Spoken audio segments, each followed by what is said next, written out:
То есть те личности, которые практикуют вот эти перечисленные качества, они называются ямья. That means who leads a disciplined life. Это те, которые живут дисциплинированной жизнью. So salutations to Rudra, who is in the form of the one who is having a disciplined life. То есть это приветствие Рудри, которые проявлены в людях, которые обладают качеством самодисциплины.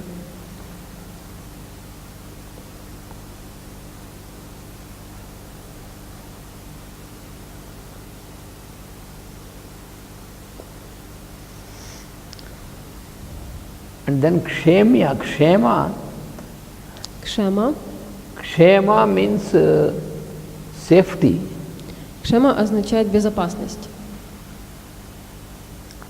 And here safety means И в этом смысле безопасность означает, when you live according to law, that is safety. когда ты живешь в согласии с законом, это значит безопасность. When you live according to law, when you follow the law, then you have no fear. Когда ты живешь по законам и следуешь им, у тебя не бывает. So you are free, you are liberated from fear. То есть такие люди, они не имеют страха.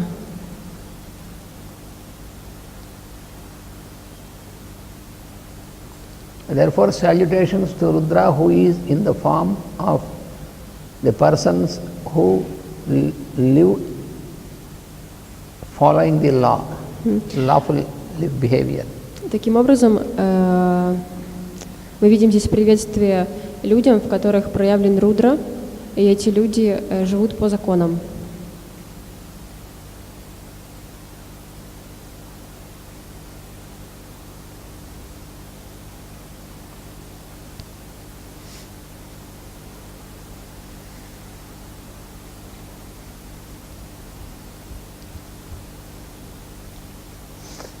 Now the next mantra. Теперь следующая мантра.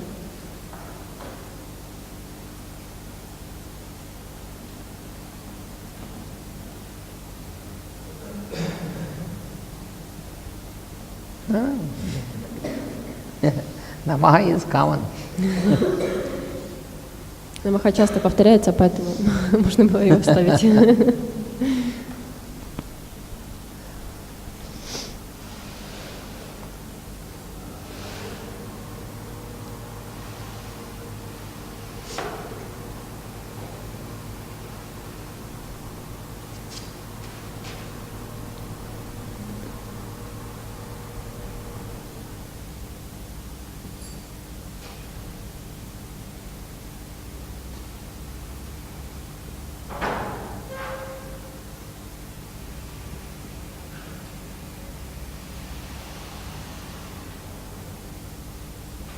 Nama urvaryaya cha khalyaya cha. Urvarya and khalya.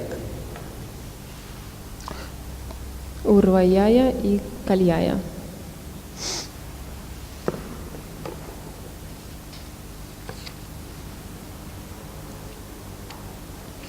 So urvarya means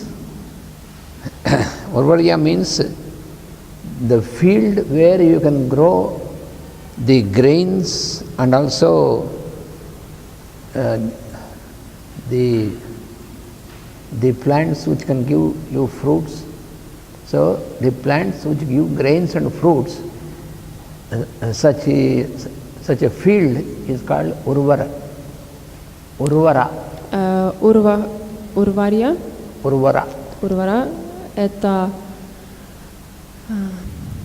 Это значит поле, на котором выращивают плодовые деревья и злаки.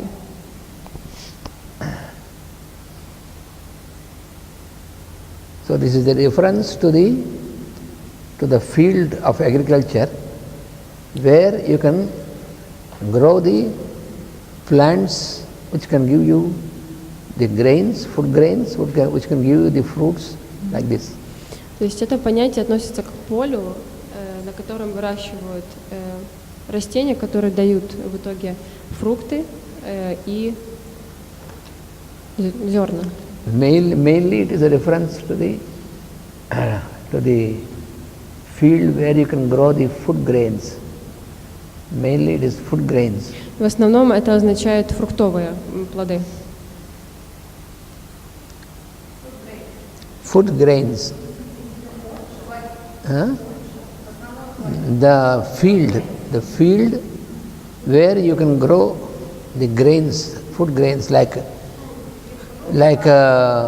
food grains is like the rice, wheat, food grains. Food grains.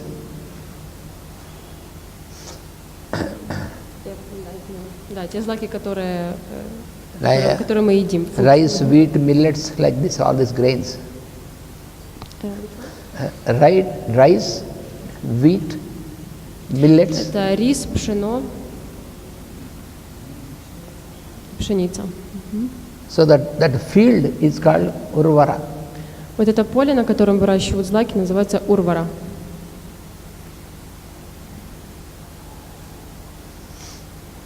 So such a field is also considered as the form of Rudra because it enables the grains to grow. И такое поле тоже рассматривают как то явление, в котором проявлена рудра, так как на нем прорастает зерно.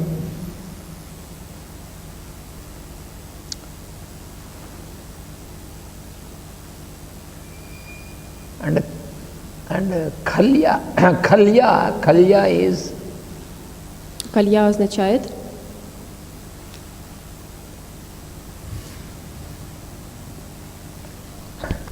This is Urvarya. I forgot. Urvarya and then Khalya. Khalya is the place where after you have when you observe in the field, when you have the wheat or the rice or all the plants, when they are grown up with all these grains, then you cut them and then you take them all and you do like this to separate the grains. So that place is called Khalya, where you do this work. Когда Khalya is the place where you can do this to separate the grains. Я поняла. Он, в общем, Ананта Кришна начал объяснять с того, что это поле, на котором сначала вырастает зерно, когда оно колосится, его срывают и потом его начинают обрабатывать. То есть это место, где его обрабатывают, обмолачивают. So, why these two are mentioned here is that the first aspect of germination of the grain that belongs to the divine power, because you can sow the seed, but whether the seed grows or not, you are not responsible. It is the devas are responsible, so it belongs to the work of devas. Почему же эти два понятия входят в эту мантру? Потому что мы здесь видим процесс, когда засевается поле, и постепенно из зерен произрастают растения. И это процесс, который имеет божественную природу, так как мы не можем на него никак влиять.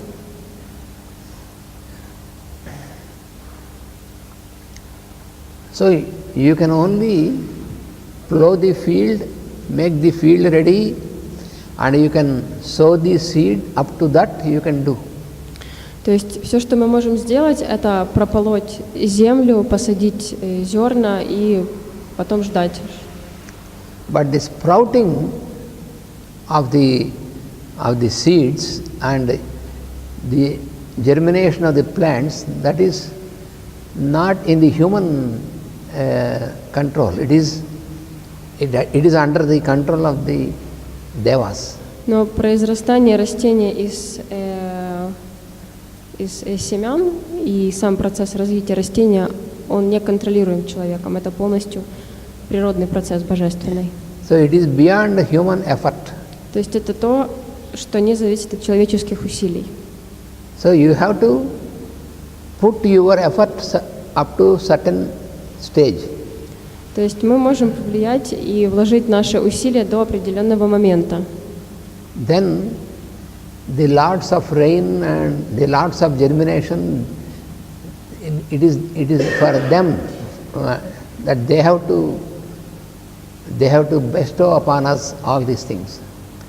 Но после этого силы природы, силы дождя, кажется, опыление растений, это уже не зависит от нас. That is the work of devas. И это работа богов.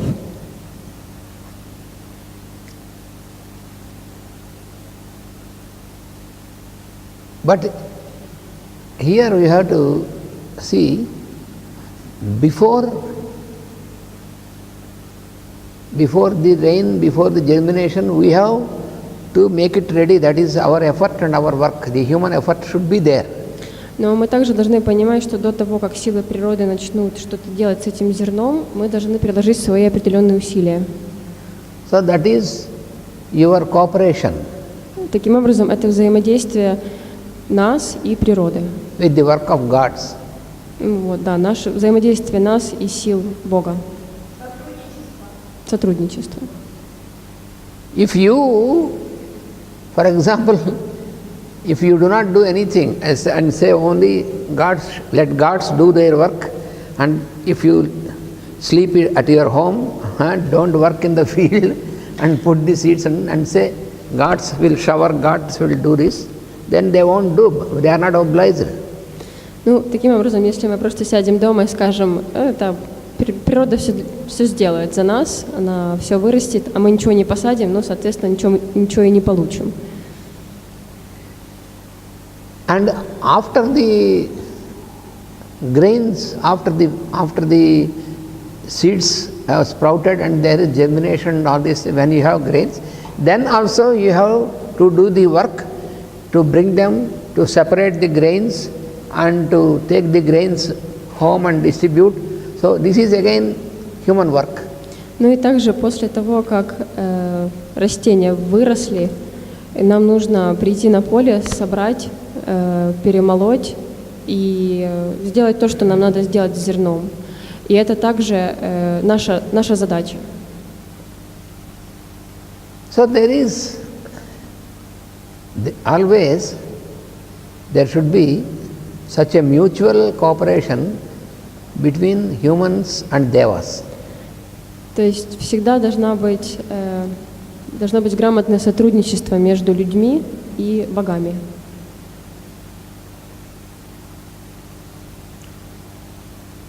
Here, in the 4th chapter of Bhagavad Gita, В 4 части Бхагавад-гиты the Lord says, Господь говорит, that you, the human beings, should learn how to honor the divine forces, the devas, Господь говорит, что люди должны учиться уважать силы природы, силы Бога, by cooperating with the cosmic work, с помощью взаимодействия и сотрудничества с космической силой. and by honoring the devas, you will be honored by them again. И восхваляя, уважая богов, мы также будем уважаемы ими. Because they bestow upon you what is required for your living. Потому что боги всегда дают то, что нам необходимо для жизни. So this we have to understand, we have to learn that we can live safely, we can live happily when we honor the devas and be honored by them with this mutuality with Deva kingdom, a human kingdom and Deva kingdom, we can have a harmonious living. И мы должны понимать, что мы можем жить спокойно, благополучно и счастливо тогда, когда мы развиваем вот эту связь и сотрудничество с богами.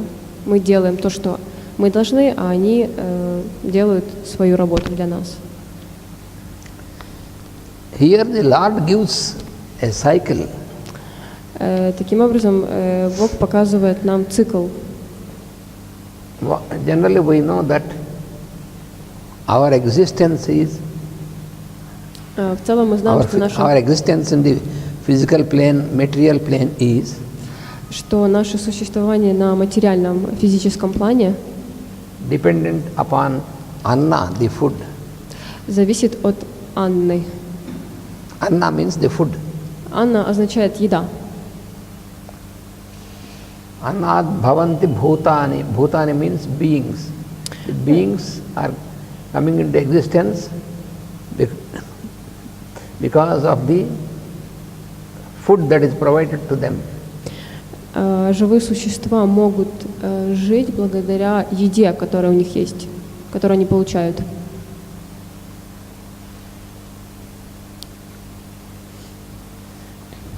Then how this anna can be produced?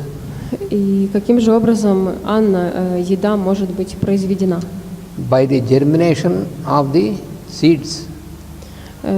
Путем произрастания семян. And how can they germinate? Only when the clouds may shower. Они могут произрасти тогда, когда облака проливают дождь. So anna is produced by parjanya. Parjanya means the cloud. Таким образом, Анна, еда, она создается парджанья, облаками.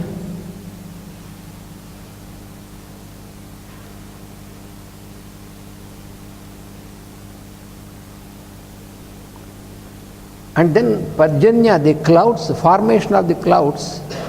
И парджанья — это формирование облаков. How that formation of the clouds is made possible? Как же происходит это формирование? Как это может быть возможным? When you do yajna, когда люди делают ягью, ягна. So by doing yajna is an impersonal work. It is yajna. Ягня означает... Yajna is a ritual. Это ритуал. So that ritual is completely impersonal. It is for the benefit of all, for everyone. Это имперсональный процесс, ритуал, который идет на пользу всем, не для кого-то конкретно.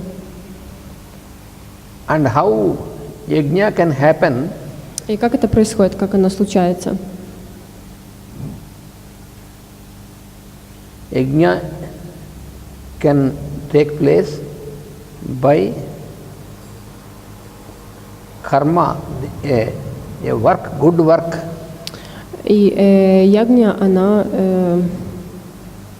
происходит из кармы. Карма — это хорошая работа. Karma is action. Действие. A proper action. Правильное действие. And this work is done by the beings of И эти действия происходят благодаря созданиям, людям, существам. So the Lord says, this is like a wheel. Господь говорит, что это как колесо.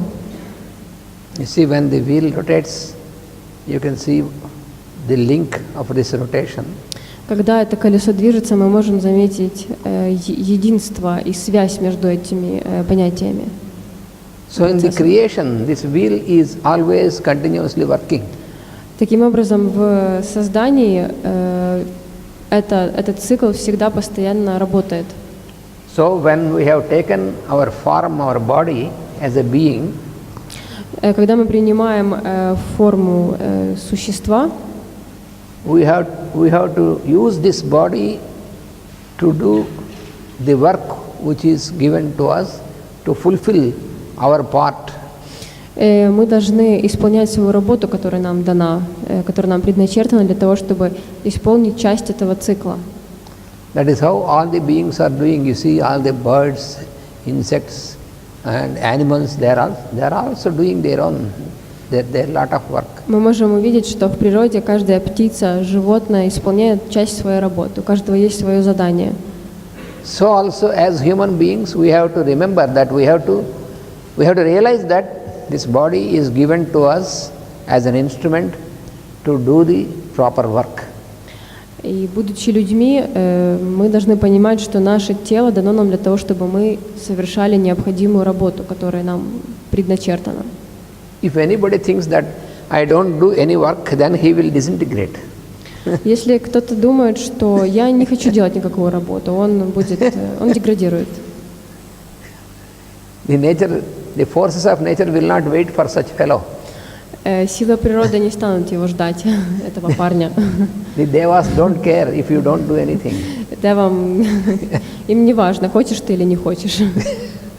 If you want to live perfectly, if you want to live harmoniously, you have to do your work. That is why a body is given to you. Если ты хочешь жить гармонично и в согласии с законами, тебе дано тело, и ты должен его использовать соответственно. This is the true philosophy. Это самая настоящая, истинная философия. There are some false philosophers. Есть некоторые лже-философы, who don't do anything and say, I am in contact with God, I won't do anything. Которые говорят, что я имею прямой контакт с Богом, и я ничего не буду делать.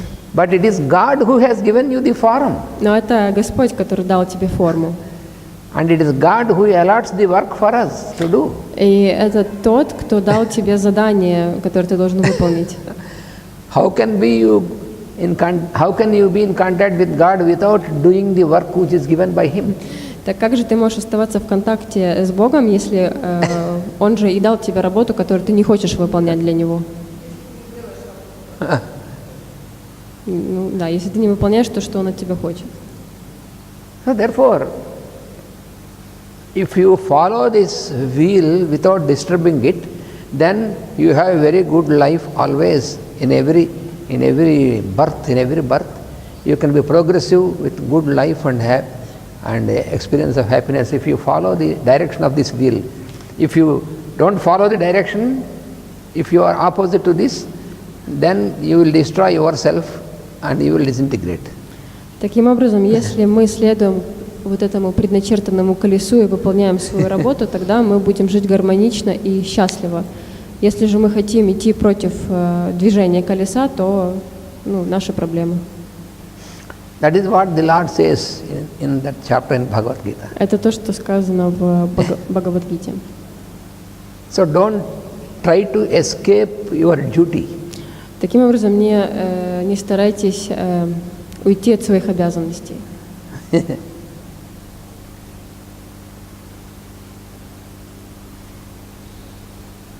Without doing work with the physical body, if I say I am doing spiritual practice, that is false. Не выполняя свою работу, находясь в физическом теле и утверждая, что я занимаюсь духовной практикой и все, такой подход не приведет вас к успеху. One who cannot be practical on the physical plane cannot achieve something on the higher planes. Если я не практикую свою работу на физическом плане, разве я могу быть духовно прогрессивным? Because if any person, he feels he need not do anything and he keeps on telling some philosophy, but when he is hungry, then he needs food and somebody has to prepare food for him. Если человек сидит и очень философски размышляет, но он вдруг захочет кушать, то кто-то должен ему принести эту еду.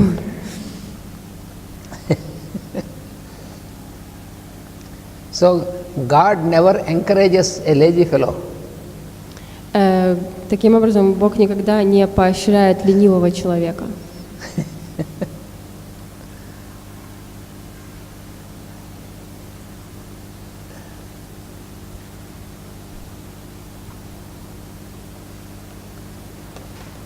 So in this mantra, by mentioning these two things, that is the meaning of this is that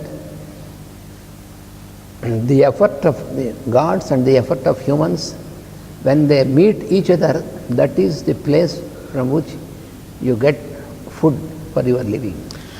Таким образом, сочетание этой строчки, оно несет смысл, что работа Бога и работа людей в результате дает еду, приносит плоды, еду.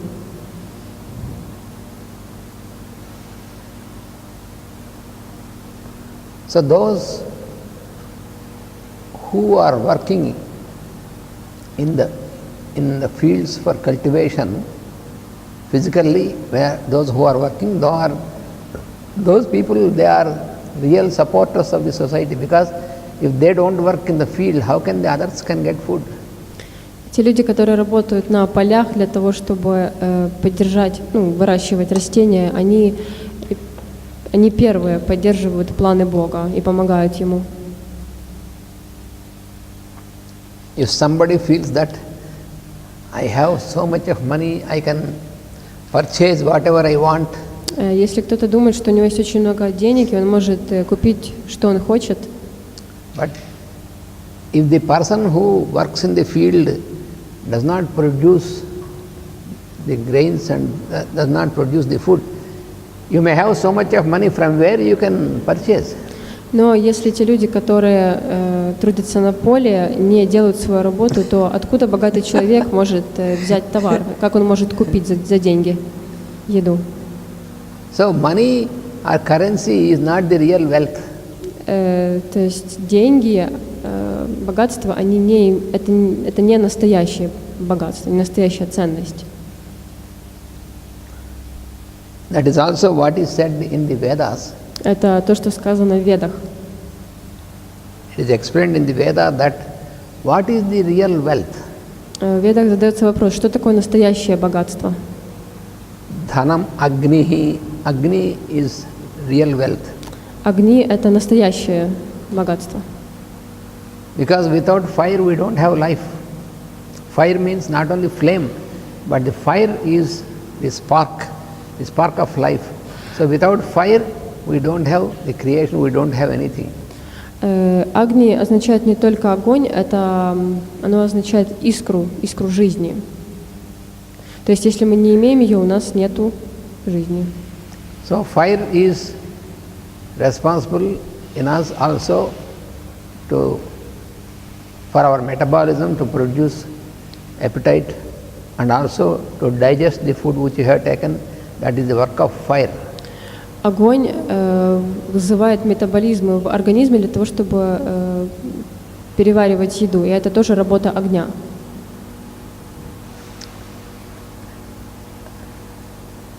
Dhanam agnihi, dhanam vayuhu. Vayu is also wealth. Vayu is the lord of air. Ваю — это воздух.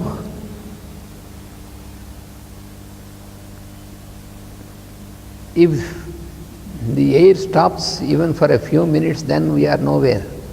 Если воздух исчезнет, прекратится хотя бы на несколько минут, то мы погибнем.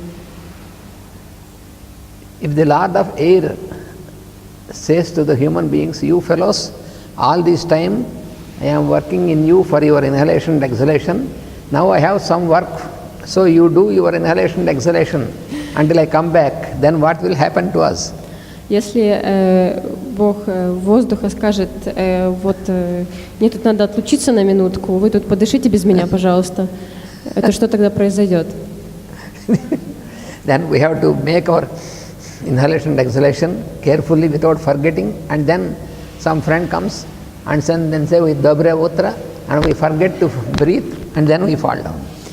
И вот после такого заявления нам нужно будет постоянно контролировать наши вдохи и выдохи. И вот, например, приходит к нам друг и говорит нам «доброе утро», и мы вдруг забыли вдохнуть. Что же тогда произойдет? Therefore, vayu, agni, vayu. Таким образом, огонь и воздух And dhanam surya, Surya is the sun god, he is the wealth. И также солнце